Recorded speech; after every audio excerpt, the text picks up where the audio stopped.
வணக்கம். இந்த ஆழமான அலசலுக்கு உங்களை வரவேற்கிறோம். இன்னைக்கு நாம ஒரு சுவாரஸ்யமான விஷயத்த பார்க்க போறோம். மொழியில எப்படி ஒரே வார்த்தை சில சமயம் நேர் எதிரான ரெண்டு அர்த்தங்களை தர முடியும்னு. இது 7 வகை தெளிவின்மை 7 types of ambiguityன்னு சொல்ற ஒரு மூலத்திலிருந்து வருது. ஆமா, குறிப்பா அந்த 7வது வகை அது ரொம்ப விசித்திரமானதுன்னு சொல்றாங்க.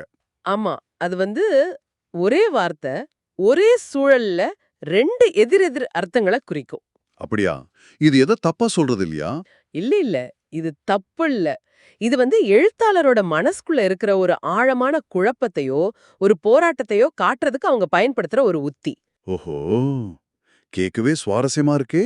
ஆமா, இது இலக்கியத்துல ஒரு சக்தி வாய்ந்த உத்தி தான். ஒரு வார்த்தையில இப்படி ஒரு முரண்பாடு இருக்கும்போது, அது எப்படி ஒரு படைப்பாளியோட மன போராட்டங்கள, சிக்கலான உணர்வுகள நீங்களே பாருங்க, எப்படி வெளிச்சம் போட்டு காட்டுதுன்னு நாம சில கவிதை உதாரணங்கள் வழியா பார்க்கலாம். கண்டிப்பா. இத கேட்டா நீங்க விஷயத்தை இன்னும் நல்லா புரிஞ்சுப்பீங்க. சரியா? சரி. சொல்லுங்க. அப்போ இந்த 7வது வகை தெளிவின்மைக்கு அடிப்படை என்ன? எப்படி இது வேலை செய்யுது? ம். இதுக்கு அடிப்படை என்னன்னா, நாம இப்போ ரொம்ப தெளிவா இதுதான் எதிர்ச்சொல்னு சொல்றோம் இல்லையா? ஆமா. அந்த மாதிரி கச்சிதமான எதிர்ச்சொல் பிரிவுங்கிறது மொழியோட ஆரம்ப காலத்துல இல்லையாம். ஓ! அப்படியா? ஆமா, சில ரொம்ப பழைய மொழிகள்ல ஒரே வார்த்தையே நேர் எதிரான 2 விஷயங்கள கூட குறிச்சிருக்கு. நம்பவே முடியலையே! ஆமா, இந்த 7வது வகை தெளிவின்மை அந்த பழைய தன்மைய பயன்படுத்தி மனசுக்குள்ள இருக்கிற பெரிய முரண்பாடுகள ஒரு விதமான உள் போராட்டத்தை காட்டுது. சரி. இதுக்கு ஏதாவது உதாரணம் சொல்ல முடியுமா இலக்கியத்துல இருந்து? ஓ, நிச்சயமா. ஷேக்ஸ்பியரோட மேக்பெத் நாடகம் எடுத்துக்கலாம். அதுல ஒரு வரி வரும், time and the hour runs through the roughest day. ஆமா, கேட்டிருக்கேன். நேரமும் காலமும் கடினமான நாளினூடே ஓடுகின்றன. அதானே? அதேதான். இங்க பாருங்க, டைம் அதாவது நேரம் அப்படின்றது ஒரு செயலற்ற தன்மை. அப்படியே போயிட்டே இருக்கிற பரந்த கால ஓட்டமா பார்க்கலாம். சரி. ஆனா அந்த hour அதாவது ஒரு கணம், ஒரு தருணம், அத ஒரு குறிப்பிட்ட செயலை செய்யற ஒரு முடிவெடுக்கிற தருணமா பார்க்கலாம். ஓ! ஒன்னு செயலற்றது, இன்னொன்னு செயல்பாடு உள்ளது. 2 எதிர் மாதிரி இருக்கே! கரெக்ட். இதுதான் மேக்பத்தோட மன போராட்டம். அதாவது அவன் செயல்படலாமா வேண்டாமா, முடிவெடுக்கலாமா இல்ல அப்படியே காலத்தோடு போகலாமான்னு குழம்புறான் இல்லையா? ஆமா. அந்த குழப்பத்தை இந்த வரி காட்டுது. ஒரே இடத்துல 2 எதிர் எண்ணங்கள். அடடே! ஒரே வரியில இவ்ளோ விஷயமா? சூப்பர்!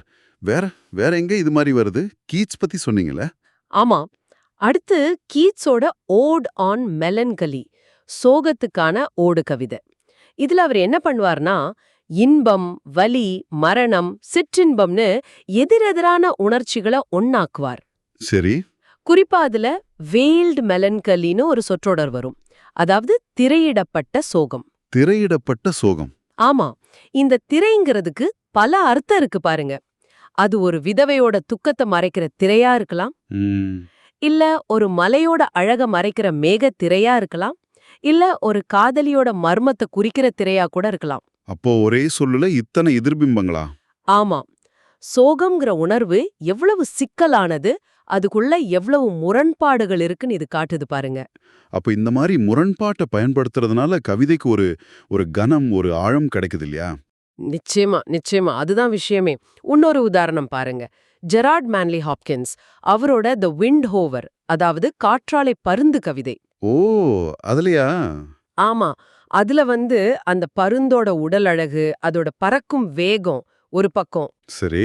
இன்னொரு பக்கம் ஆன்மீக தேடல், ஒரு விதமான துறவு மனப்பான்மை. இது 2க்கும் நடுவுல ஒரு பெரிய போராட்டம் நடக்கிற மாதிரி இருக்கும். அழகுக்கும் ஆன்மீகத்துக்குமா? ஆமா, அதுல குறிப்பா பக்கிள் அப்படின்னு ஒரு வார்த்தை வரும். இந்த ஒரு வார்த்தைக்குள்ள எவ்ளோ அர்த்தம் பாருங்க. ஒன்னு ஒன்றிணைதல், பெல்ட் பக்கிள் மாதிரி. சரி. இன்னொன்னு வேகமா செயல்படுதல், சைக்கிள் சக்கரம் வேகமா சுத்துறப்போ பக்கிள் ஆகும்னு சொல்ற மாதிரி. ஓ! வேகமா போறது. அதே சமயம் உடைஞ்சு போறது அல்லது சரணடையறதுன்னு ஒரு அர்த்தம் இருக்கு. அடேங்கப்பா! ஒரே வார்த்தைக்குள்ள இத்தனை எதிர் அர்த்தங்களா? ஆமா, இதுதான் ஹாப்கின்ஸோட மனப்போராட்டம். உலக அழக ரசிக்கிறதா இல்ல ஆன்மீகத்துல முழுசா கரையிறதா? அந்த நெருப்பு, சாம்பல்னு வர்ற படிமங்கள் கூட இந்த உள் போராட்டத்தை தான் சொல்லுது. ரொம்ப நுணுக்கமா இருக்கு இது. ஆமா, கடைசியா ஜார்ஜ் ஹெர்பர்ட் எழுதிய தி சாக்ரிஃபைஸ், அதாவது தியாகம்ங்கிற கவிதைய சொல்லலாம். சரி. இதுல இயேசுவே பேசுற மாதிரி இருக்கும். அவர் ஒரே நேரத்துல அன்பு கொண்டவராவும் தன்னை வெறுக்கிறவங்கள பத்தியும் பேசுவார். ஒரு பலியாடாவும் இருப்பார், அதே சமயம் ஒரு வெற்றியாளராவும் தன்னை உணர்வார். முரண்பாடுகளின் மொத்த உருவம் மாதிரி. கிட்டத்தட்ட அப்படிதான். அதுல திரும்ப திரும்ப ஒரு கேள்வி வரும். வாஸ் எவர் கிரீஃப் லைக் மைன்? என் துயரம் போல வேற எதுவும் உண்டோ? ஆமா. இந்த கேள்வி வர்ற ஒவ்வொரு இடத்துலயும் அந்த சூழலுக்கு ஏத்த மாதிரி அதுக்கு அர்த்தம் மாறும். சில சமயம் ரொம்ப முரண்பட்ட அர்த்தங்களை கூட கொடுக்கும்.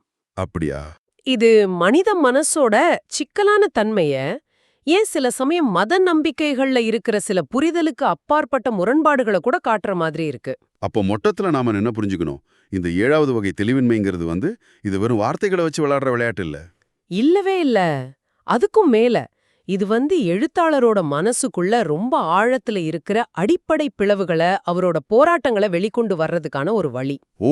மொழிக்கு ஒரே வார்த்தையில எதிர் அர்த்தங்களை ஏத்துக்கிற ஒரு தன்மை இருக்கு பாருங்க. அதை அவங்க பயன்படுத்தி தங்களோட மனக்குழப்பங்களை, சிக்கலான உணர்வுகளை சொல்றாங்க. இது மூலமா மனித அனுபவத்தோட சிக்கலான தன்மைய, அதுல உள்ள முரண்பாடுகளை நம்ம புரிஞ்சுக்க இது ஒரு திறவுகோல் மாதிரி. ரொம்ப ரொம்ப சுவாரஸ்யமா இருக்கு இது. அப்போ ஒரு கேள்வி யோசிக்க வைக்குது. நீங்க இப்போ இதெல்லாம் கேட்டீங்க இல்லையா? யோசிச்சு பாருங்க. நாம கூட நம்ம அன்றாட வாழ்க்கையில சில சமயம் ஒரு விஷயத்தை பத்தி நமக்குள்ள இருக்கிற 2 விதமான உணர்வுகளையோ, இல்ல நமக்குள்ள இருக்கிற குழப்பங்களை சொல்லும்போது, தெரிஞ்சோ தெரியாமலோ இதே மாதிரி ஒரே வார்த்தையை வச்சு எதிரர்த்தங்கள் வர மாதிரி பேசுறோமா? நல்ல கேள்வி. ஒரு வார்த்தை சந்தோஷத்தையும் குறிக்கும், அதே நேரம் ஒரு சின்ன வருத்தத்தையும் குறிக்கும். அந்த மாதிரி. என்ன நினைக்கிறீங்க? இதை கொஞ்சம் யோசிச்சு பாருங்க.